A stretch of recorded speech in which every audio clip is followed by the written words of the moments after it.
Nefajčí, nepije. Asi sa nebude smiať na každom trapnom vtipe. Ako sa nestráva, no má špinavé zuby, preto je malo žuďorby.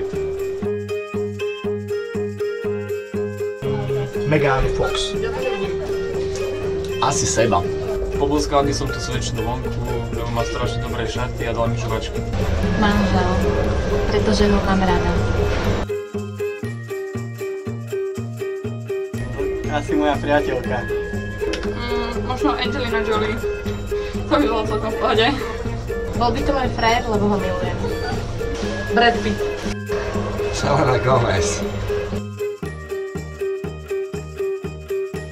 Koľko peňazí zarobíte mesačne? Priznávam, že až Tom Kačer neviem, kto je. Že má peknú ženu. Že 2,5 chlapa nemá čo robiť. Pre mňa osobne, keď niekto má v obleku biele ponožky napríklad, a to sú také zväčšie trápasy. Kožená bunda a tepláky. Asi legíny a biele ponožky. Najväčší modný trapas, aký som kedy videla, bola jedna pani, to už si nepamätám, že či bola v rúžovej alebo v zelenej reflexnej farbe, ale mala komplet všetko. Vlasy, oblečenie, topánky a ešte aj kabelku. Jedzte, pite, žuvajte.